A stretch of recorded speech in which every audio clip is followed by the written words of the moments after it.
বাইরের কাজের লোককে কোরবানি গোশত দেওয়া বা খাওয়ানো যাবে কিনা। যদি কোনো ড্রাইভার নাপাক অবস্থায় গাড়ি চালায় তাহলে কি গায়ে নাপাক হয়ে যাবে? ছোটবেলায় কোনো ব্যক্তির আকিকা করা না হলে তার নামে কোরবানি করা যাবে কিনা? ভিডিও গেম খেলার বিধান কি? নারীরা কি কোরবানির পশু জবাই করতে পারবে? আমার মা বাবা আমাকে মানসিক ভাবে চাপ দেয়, আমি তাদের ছেড়ে চলে যাওয়ার সিদ্ধান্ত নিয়েছি। আমি চলে যাওয়ার পর তারা যদি নিজের কোনো ক্ষতি করেন তাহলে কি আমি দায়ী হব? পিরিয়ডের সময় কি সকাল সন্ধ্যার দোয়া এবং রাতে ঘুমানোর আগে যে দোয়া করা হয় তা করা যাবে? তাই সুন্নত তরিকায় কিভাবে নিজের কোরবানি করতে পারি? কোরবানি করার নিয়ম কি এটা আমরা অনেকে জানি না, এবং না জানার কারণে আমাদের মধ্যে কোরবানি করতে এক ধরনের হেজিটেশন ফিল করি আমরা।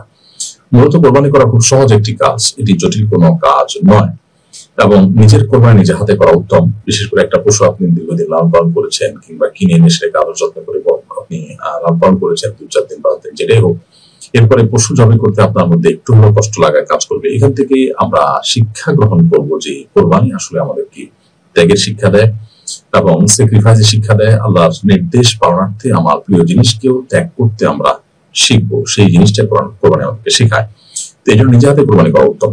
নিজে হাতে কোরবানি করার ক্ষেত্রে আমরা যে হেজিটেশনে ভুগি সেটির মূল কারণ হলো যে কিভাবে কোরবানি করলে শুদ্ধ হয় অশুদ্ধ হয়, এ নিয়ে আমাদের এক ধরনের ভয় আছে। এই ভয়টা দূর করে দিতে চাই আমরা। এটা আসলে এমন কোনো বিষয় না যেটা খুব জটিল যে কোরবানি শুদ্ধ অশুদ্ধ হওয়ার মতো ব্যাপার হয়ে দাঁড়াবে। প্রথমত আপনি কোরবানির পশুকে পশ্চিম দিকে আপনি শোয়ালেন, পশ্চিম দিকে কোরবানির পশুকে শোয়ার পর তার গলা আপনি ছুরি চালানোর আগে বিসমিল্লাহি আল্লাহু আকবার আল্লাহুম্মা মিনকা ওয়া লাক বলে আপনি ছুরি চালনা করবেন। কোন কোরবানি আল্লাহুম্মা ইন্নী ওয়াজ্জাহতু ওয়াজহিয়া লিল্লাযী ফাতারাস সামাওয়াতি ওয়াল আরদা হানিফা ওয়া মা আনা মিনাল মুশরিকিন।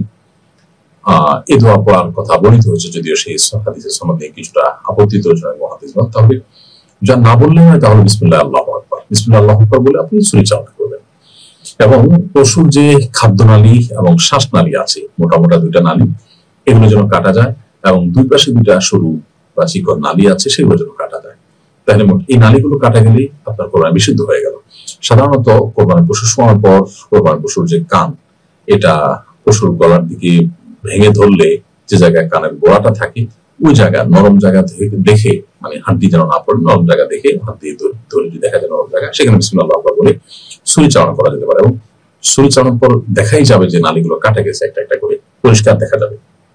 অতএব এই খাদ্য এবং খাদ্যনালী শ্বাসনালী এগুলো একটু বড় থাকে, আর দুই পাশে 2টা সরু বা চিকন নালী থাকে, সেগুলো কাটা হয়ে গেলে কোরবানি বিশুদ্ধ হয়ে যাবে। বিসমিল্লাহ করে আপনি কোরবানি করে ফেলবেন।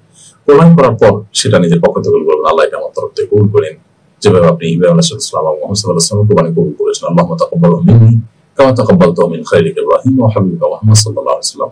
আর অন্য কারোর তরফ থেকে কোরবানি যদি আপনি করে থাকেন তাহলে জবাই করার পর বলবেন আল্লাহ এটা আপনি অমুক অমুক তরফ থেকে কবুল করে নিন। যদিও এই বলাটা জরুরি নয়, বিসমিল্লাহ আল্লাহু আকবার বলে আপনি পশু জবাই করলেন, শ্বাসনালী খাদ্যনালী এবং 2টা সরু নালী কাটা গেল, এটাই হলো মূল বিষয়। আপনি মুসলমান হিসাবে আপনি কোরবানি করলেন নিজে, এবং এই নালীগুলো কাটাটা নিশ্চিত করলেন, বিসমিল্লাহ বলে জবাই করলেন, যথেষ্ট হয়ে গেল। কোরবানি বিশুদ্ধ হয়ে যাবে এইটুকুর মাধ্যমে ইনশাআল্লাহ তাআলা। অতএব নিজে কোরবানি পশু নিজে জবাই করার ক্ষেত্রে হেজিটেশন আমরা চাইলেই দূর করতে পারি এবং হিম্মত করতে পারি। তাজিবুল ইসলাম লিখেছেন, বাইরের কাজের লোককে কোরবানি গোশত দেওয়া বা খাওয়ানো যাবে কিনা? বাইরের যারা কাজের লোক, যারা কাজের বুয়া বা বাধা লোক আছেন বা হাউস ড্রাইভার আছেন, এই সমস্ত লোকগুলো যাদের খাদ্য বা খাবারের দায়িত্ব আপনার, অর্থাৎ নিয়োগের সময় তাদের সাথে চুক্তি এমন ভাবে হয়েছে যে তাদের খাবার ইত্যাদি আপনার আওতা, আপনার দায়িত্বের মধ্যে পড়বে, তাহলে সেক্ষেত্রে তাদেরকে কোরবানি গোশত দিয়ে আপনি খাবার দিতে পারবেন না। তাদেরকে অন্য কোনো সাধারণ গোশত দিয়ে খাবার দিবেন বা সাধারণ তরকারি দিয়ে খাবার দিবেন, কারণ কোরবানি গোশতটা বিক্রি করা জায়েজ নয়। আপনি তাদেরকে শ্রমিক হিসেবে রেখে কোরবানি গোশত তাদের পারিশ্রমিক হিসেবে দিচ্ছেন, তাদের খাবার দেওয়ার যেহেতু আপনার দায়িত্বের মধ্যে পারিশ্রমিকের অংশ, অতএব কোরবানি গোশত দিয়ে সেটা দিতে পারবে না, খুব সূক্ষ্ম একটা বিষয় না। তো এই জন্য যদি কোরবানি গোশত দিতেই চান তাহলে সেক্ষেত্রে অন্য কোনো তরকারি রান্না করে দিয়ে পাশাপাশি কোরবানি গোশত দিতে পারেন, অর্থাৎ তখন সেক্ষেত্রে এটা পারিশ্রমিক হিসাবে এটা অতিরিক্ত হবে। নুরুল ইসলাম আপনি লিখেছেন, যদি কোনো ড্রাইভার নাপাক অবস্থায় গাড়ি চালায় তাহলে কি গায়ে নাপাক হয়ে যাবে? না, গায়ে নাপাক হয়ে যাবে না, বরং অপবিত্র অবস্থায় গাড়ি চালানো অনুচিত। অপবিত্র অবস্থা বলতে গোসল ফরজ হয়েছে এরকম অবস্থা যদি হয় তাহলে সেক্ষেত্রে তিনি যদি একান্ত গোসল করার মতো পরিবেশ না থাকে তাহলে উযু করে তারপরে গাড়ি চালাবেন, আর সেটা যদি নাও করেন তাহলে গায়ে নাপাক হয়ে যাবে না। এনএস নাহিদ আপনি লিখেছেন, ছোটবেলায় কোনো ব্যক্তির আকিকা করা না হলে তার নামে কোরবানি করা যাবে কিনা? অনেকেই বলেন ছোটবেলায় আকিকা না হয়ে থাকলে বড়বেলায় কোরবানি করার সুযোগ নেই, এই বিষয়টি খোলাসা করবেন। ছোটবেলায় আকিকা না হলে বড়বেলায় কোরবানি করা যাবে না, এটি কুসংস্কার কেবল। এটা আসলে শরীয়তের কোনো নির্দেশনা নয়। কারোর ছোটবেলা আকিকা হওয়া বা না হওয়ার সাথে তার বড় হওয়ার পর কোরবানি করতে পারা বা না পারার কোনো সম্পর্ক নেই।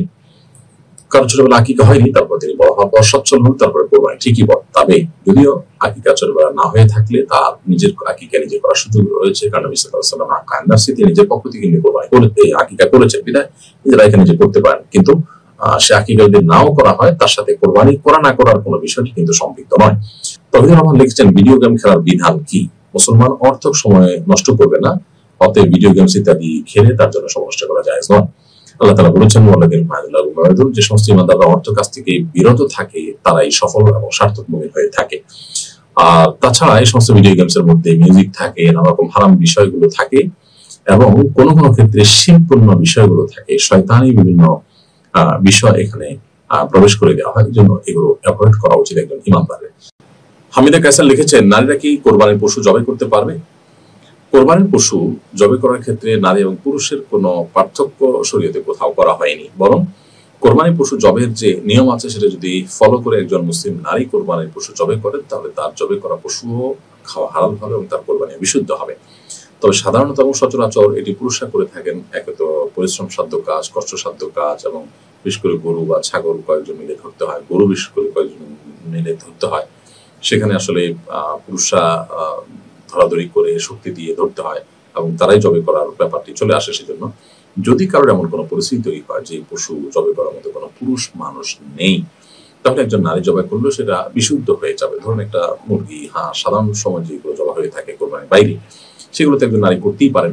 ঠিক একইভাবে কোরবানিতে যদি কেউ কোনো ছাগল কোনো নারী জবাই করলেন, এমনকি কোনো গরু কোনো নারী জবাই করলেন, জবাই করতে পারেন বিশুদ্ধভাবে এবং ধরাধরি কাজগুলো অন্য মহিলারা করলেন বা এমন কেউ করলেন যারা আসলে তার গায়ে মাহরাম নন, তাহলে সেক্ষেত্রে সেই পশু খাওয়া হালাল হবে এবং জবাই বিশুদ্ধ হবে, কোরবানি বিশুদ্ধ হবে। খোলাসা কথা হলো, নারী এবং পুরুষকে পশু জবের ক্ষেত্রে পার্থক্য করেনি ইসলামী শরীয়ত। এরপরে আমি ভিলেন আইডি থেকে আপনি লিখেছেন, আমার মা বাবা আমাকে মানসিকভাবে চাপ দেয়, আমি তাদের ছেড়ে চলে যাওয়ার সিদ্ধান্ত নিয়েছি। আমি চলে যাওয়ার পর তারা যদি নিজের কোনো ক্ষতি করেন, তাহলে কি আমি দায়ী হব? দেখুন, বাবা মা আপনাকে যে মানসিক চাপ দিয়ে দেন, সে মানসিক চাপটা কিভাবে দেন এবং তার ধরন কি, তার প্রকৃতি কি, এটা জানা দরকার। আমার মনে হয় যে আপনার যে সমস্যাটা আপনার পারিবারিক, সেই সমস্যাটা কোনো একজন দক্ষ, বিচক্ষণ এবং শরিয়া স্পেশালিস্ট ব্যক্তি আলেমে দ্বীনের কাছে আপনি বলা দরকার এবং তার সাথে আলোচনা করে এটাকে সমাধানে আনা দরকার। আপনার করণীয় আমি এখানে সংক্ষিপ্ত আপনার প্রশ্নের উত্তরে বলে দিতে পারবো না, কারণ তারা কিভাবে মানসিক চাপ দিচ্ছেন, যেটাকে আপনি মানসিক চাপ বলছেন সেটা আদৌ মানসিক চাপ কিনা, পরিস্থিতিটা আসলে কোন পর্যায়ে, বিস্তারিত জানলে আপনাকে পরামর্শ দিতে সুবিধা হবে। তবে আপনাকে আমরা এইটুকু মৌলিকভাবে বলে রাখি যে বাবা মাকে ছেড়ে চলে যাওয়া এবং তাদের সাথে সম্পর্ক চিরতরে ছিন্ন করার কোনো সুযোগ একজন মুসলমান নেই। একটা হলো সাময়িকভাবে ছেড়ে চলে যাওয়া, সেটা আপনি যাবেন কিনা সেটা পরিস্থিতি দেখে পর্যালোচনা করে বলা যাবে। আর চূড়ান্তভাবে বিচ্ছিন্ন করার বিষয় যদি বলেন, তাহলে সেটা কিন্তু কোনো অবস্থাতে জায়েজ নয়।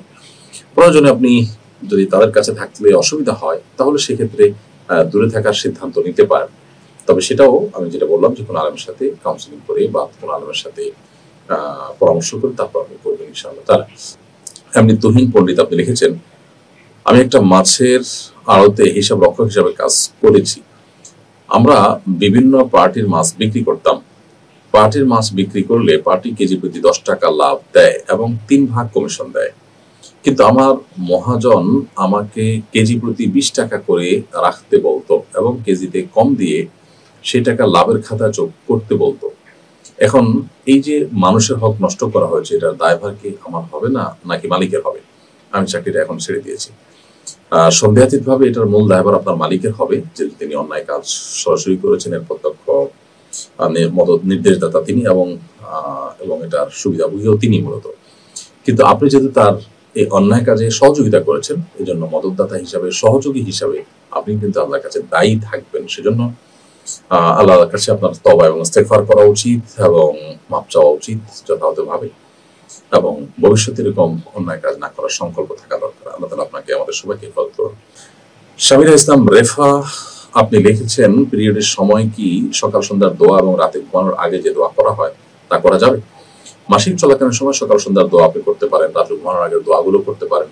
বিশেষ করে কোরআন কারিমের যে আয়াতগুলো দোয়ামূলক সেগুলো দোয়া হিসাবে বা জিকিরমূলক, সকাল সন্ধ্যার আমলমূলক সেগুলো আপনি করতে পারবেন। আর এমনি সাধারণ দোয়া সাধারণ জিকির তো আপনি করতেই পারবেন পিরিয়ড অবস্থায়, কোনো অসুবিধা নেই।